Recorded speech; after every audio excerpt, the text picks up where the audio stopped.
King William IV. Among the contemporary British monarchs, a few receive as little attention as King William IV. However, upon delving into his biography, we discover a life characterised by daring, indulgence, and an anti-establishment attitude that seems incompatible with his royal position. Today we will examine William IV, the most eccentric individual to ever occupy the British throne. But before we proceed, make sure to subscribe to Past People. And after that, leave a comment suggesting other unorthodox rulers that you'd like to learn about. Now let's explore the story of a man who accidentally became king. William Henry, a member of the Hanoverian dynasty, was born on the 21st of August 1765. Although he eventually ascended to the throne as King William IV, his chances seemed slim in the beginning. At that time, his father, King George III, was in his 20s and had only begun what would become a reign lasting nearly 60 years. Moreover, George III had two older sons, George and Frederick, who stood ahead of William in the line of succession. From William's perspective, there was no real pressure on him to conform while growing up. He enjoyed the freedom to lead a life wholly unsuited for a future king, and he embraced it. At the age of 13, William enlisted into the Royal Navy, and while one might assume that a privileged prince might undertake a cushy assignment close to home, William ventured into war for his nation at an age when most individuals were in 8th grade. He served in North America and the Caribbean, even participating in the Battle of Cape St. Vincent in 1780. Additionally, he forged a close relationship with the renowned Admiral Horatio Nelson, who achieved crucial victories in the Revolutionary and Napoleonic Wars. When William eventually ascended to the throne several decades later, his 12 years of service earned him the moniker of the Sailor King. By the time William reached his teenage years and joined the Royal Navy, the United States had declared its independence and the Revolutionary War was in progress. William served in New York, making him the sole member of the British royal family to set foot on American soil during the Revolution. It's an impressive distinction for a young man who had only just started shaving, and of course there were drawbacks. William understood that his princely status made him an exceptionally valuable target for the rebel forces. Yet despite the obvious danger, he took pleasure in strolling around the city unaccompanied. Perhaps being captured for ransom was on the bucket list. Rumours about these excursions eventually reached General George Washington, the Commander-in-Chief of the Continental Army and future face of the $1 bill. Washington promptly sanctioned a plot to seize the adolescent prince, and in a letter to his accomplice he expressed enthusiasm, stating that the boldness evident in your plan to surprise Prince William Henry and Admiral Digby in their quarters deserves praise. In other words, Operation Abduct the Posh Teenager was a go. Washington authorized them to execute the plan in any manner and at the opportune time. But he cautioned against showing disrespect or harm to the prince or admiral. Just because it's a kidnapping doesn't mean it has to be impolite. The message was clear. Washington's determination to capture Prince William knew no bounds. He was adamant about bringing the young prince to him by any means necessary. Yet fortune favoured William, as the Redcoats caught wind of the audacious plot and promptly assigned guards to him, ensuring his safety. But William, undeterred by the looming threat of Washington's gung-ho abduction plan, found a clever solution. He simply brought the guards along with him on his excursions around the city, outsmarting Washington's every move. William's naval career spanned an impressive 12 years, although naval career, in this case, often meant revelling in merriment and mischief while in close proximity to the water. He became well known for his penchant for drinking and causing trouble during his time in the Navy. Among his less regal exploits was a drunken brawl in Gibraltar that made headlines. Despite his rowdy reputation, William decided to retire from active service in 1790 at the age of 25. However, retirement from the Navy did not mean retirement from his sailor-like drinking habits. And when war erupted between Britain and France in 1790, William's thirst for adventure resurfaced, and he repeatedly sought command of a ship. He delivered a series of speeches in the House of Lords, some of which were well received, while others caused great concern for being visibly drunk. These erratic episodes, coupled with William's recent misfortune of falling down a flight of stairs and breaking his arm, led the king to firmly believe that William should not return to the Navy. Despite being denied the opportunity to command a ship, William remained eager to be involved in the action, persistently raising the subject whenever the British found themselves embroiled in conflict. However, the king and the Admiralty continued to turn him down, citing his personal issues as a hindrance. Undeterred, William sought alternative ways to be close to the action. In 1813, he witnessed the bombardment of the Antwerp and atop a church steeple, risking his life as shells rained down upon him. It is even rumoured that he received a contusion from the explosion of a shell, though some speculate that he may have even caused the explosion himself.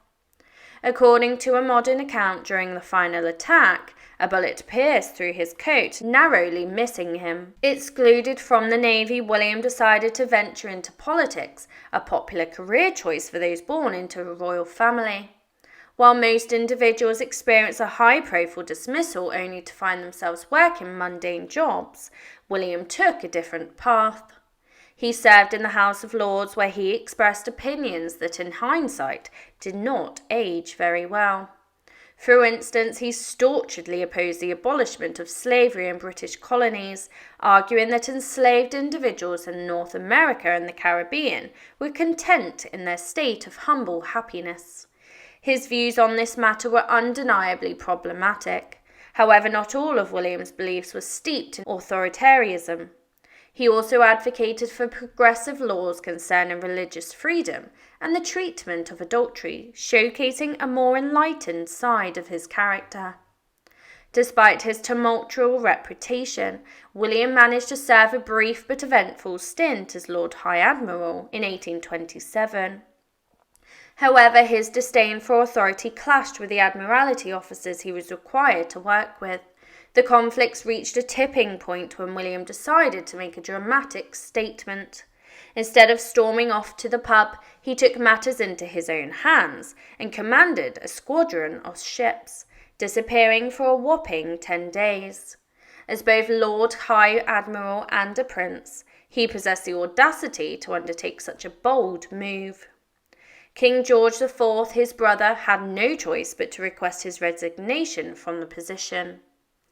In his personal life, William had a long-standing relationship with an Irish actress and comedian known as Dorothea Jordan. Although they never married, their love knew no bounds as they welcomed 10 children together. However, their circumstances changed when Princess Charlotte of Wales, the daughter of William's elder brother George, tragically passed away in 1811. This sudden loss meant that King George III had no legitimate grandchildren, thereby placing the burden on William and his brothers to produce an heir. As a result, William and Dorothea separated, and he went on to marry Princess Adelaide of Saxe-Meiningen, a woman that was half of his age. While they were unable to conceive a surviving heir, they reportedly enjoyed a blissful marriage. In 1820, King George III, who had reigned for nearly 60 years, passed away, and at this point his 2 eldest sons, George and Frederick, were approaching their 60s and weren't in the best of health. Additionally, they had no heirs to continue the line of succession, and when Frederick died in 1827, William unexpectedly found himself as the heir presumptive. The realization that he had a legitimate chance at becoming king prompted him to reduce his drinking and take up his beloved long walks again. With George Washington long gone, William no longer feared for his previous abduction attempts, and upon the passing of King George IV in 1830, William ascended the throne before becoming the monarch of the United Kingdom. At the age of 64, King William IV became the oldest king to be crowned in British history, a record that he held for quite some time, until recently broken by the coronation of King Charles III at the age of 73 on the 6th of May 2023. Now, when people envision the British royal family, the iconic Buckingham Palace comes to mind. However, it may surprise many to know that there was a time when a king wished to give it away. That king was none other than William himself, who attempted to disown the property on more than one occasion. William's informal nature as a monarch, coupled with his seafaring background, likely influenced this unconventional approach. King William IV, the unconventional ruler of the British throne, had a unique approach to royal living. Unlike his predecessors, he refused to reside in Buckingham Palace, finding the grandeur and formality of the place discomforting. His aversion led him to offer the palace to the British Army as high-class barracks, but that plan didn't materialise. Undeterred, he then attempted to transform Buckingham Palace into the new Parliament, after the previous Houses of Parliament were destroyed in a fire in 1834. However, Parliament politely declined his proposal, leaving his vision unrealised. Despite his relatively short reign of only 7 years, William IV had a crucial objective in mind: to outlive his niece, Princess Victoria, until she had reached the age of 18. Victoria, the daughter of William's deceased younger brother Edward, held the key to the succession. While William held affection for Victoria, he held a strong dislike for her mother, the Duchess of Kent. Driven by spite towards the Duchess, William was determined to ensure that Victoria would never be under her mother's regency. His tenacity paid off as he managed to survive long enough to witness Victoria assume the throne just 1 month after her 18th birthday, marking the beginning of the renowned Victorian era, the era adored by steampunk enthusiasts. So what are your thoughts on William IV? Was he a charming scoundrel or a daring and impulsive individual? The life of Queen Adelaide. Throughout her reign, it would be challenging to find a queen whose charitable acts and kindness accomplished as much as hers did. One particular case stands out, where Queen Adelaide of Saxe-Meiningen showed her extraordinary charity when she agreed to marry William, a 53-year-old Duke of Clarence, in 1818. Despite William's reputation for having a coarse mouth, being a womanizer, and fathering at least 10 illegitimate children, he had been rejected by at least 12 princesses of European origin before Queen Adelaide. William, the third son of King George III, was not expected to ascend to the highest order in the land, so what drew Queen Adelaide to him? Let's explore the remarkable life of Queen Adelaide of Saxe-Meiningen. Adelaide was born on the 13th of August 1792 in Meiningen, Germany, as the eldest child of George I, Duke of Saxe-Meiningen, and Louise Eleanor. Her life was about to undergo a significant change, as she was an amiable and loving woman, unaware of the challenges that lay ahead. On the other hand, William's background was entirely different. From the age of 13, he was sent to fight in the American Revolution and had a reputation for being a close friend of Horatio Nelson, with a promiscuous lifestyle. At 24, he had contracted 3 nasty doses of pox, leading his father to retire him from the forces and encourage him to settle down. Despite the efforts to bring stability to his life, William continued to make questionable choices.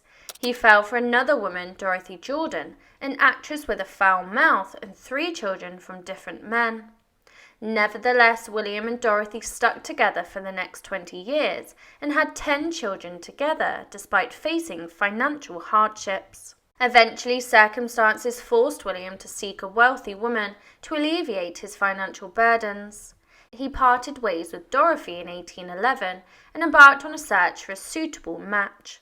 However, his controversial past made it challenging to entice any respectable young lady to accept his proposal. In 1818, the situation became critical when the heir, Princess Charlotte, and her child died during childbirth. William, having ascended the monarchy ladder, unexpectedly, now faced the pressure to marry and produce heirs. However, his search for a suitable lady seemed increasingly improbable with time.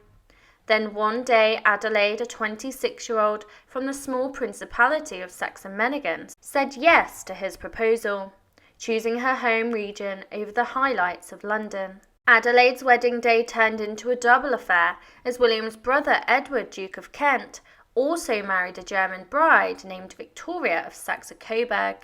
Both couples were eager to produce heirs, and it became a race to do so. Unfortunately, Adelaide faced difficulties, and her first child died in infancy. 2 twin boys were stillborn, and she suffered further miscarriages as well. Victoria, on the other hand, did have children of her own.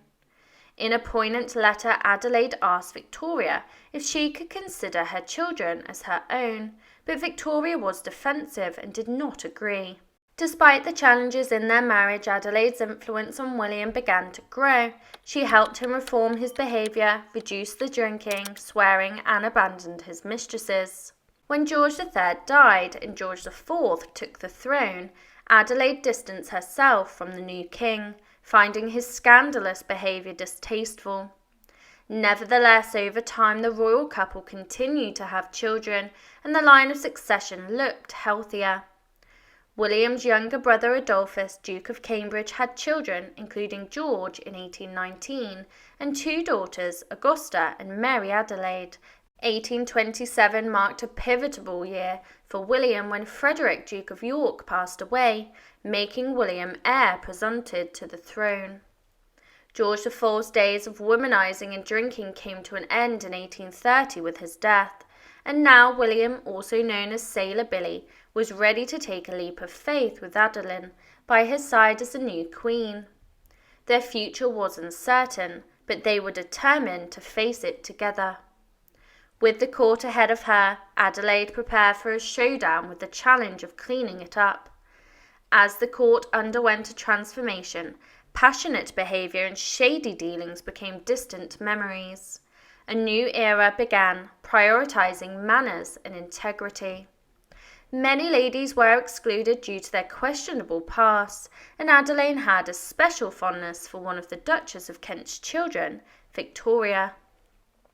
When the Duchess demanded a separate procession for her young princess at the Abbey, William disagreed, asserting that his wife Adelaide could still have children. If the princess attended, she would be simply known as Princess Victoria and nothing more. The Duchess agreed not to attend. Adelaide felt distraught about this decision, but William, who had never been fond of his sister-in-law, didn't care. Despite not being a strong ruler, William's popularity soared, largely thanks to Adelaide's charity work. She dedicated up to 1/3 of her resources to help others and support worthy causes. Adelaide was the first queen to employ an almoner to investigate potential new trusts and charitable organisations. Although the couple faced occasional downturns, their relationship remained strong. A rumour spread about Adelaide becoming pregnant by one of her courtiers, which was considered nonsense and quickly dismissed. In 1835, William's health declined, and a typhoid scare affected Victoria, who recovered fully. During her recovery, Victoria distanced herself from her mother and Sir John Conroy, who had attempted to pressurise her into signing a paper nominating him as her advisor when she became queen.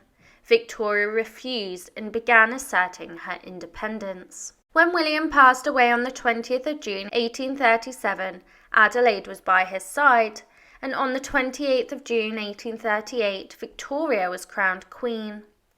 Despite Adelaide returning to a quieter lifestyle, her friendship with Victoria, whom she affectionately called Vicky, continued to grow.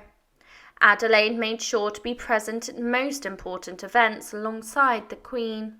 Adelaide was undoubtedly a genuine lady, known for her charity and forgiveness, but there was a lesser-known detail about her that might surprise many. She had a peculiar fondness for pins and kept them meticulously organised in rows on pincushions. If somebody borrowed a pin and failed to return it, Adelaide would go to great lengths to hunt it down, ensure it was back in the rightful place. The reason for this fascination remains unknown, but it provides an interesting glimpse into the Dowager Queen's life. As the years passed, Adelaide's health became a cause for concern, and sadly she would not live to see Victoria's 7th child. She passed away peacefully at the age of 67 and was laid to rest beside her husband at Windsor. William and Adelaide served the royal family admirably, though they lacked a certain dynamic. Nevertheless, they played a crucial role in stabilising the chronically sick monarchy in Britain, while other monarchies across Europe were facing instability. George IV had left the kingdom in a precarious state, but the couple's effort helped to revitalise the British monarchy, and the people took great pride in it once again. Their accomplishments stand as a fitting memorial to both William and Adelaide.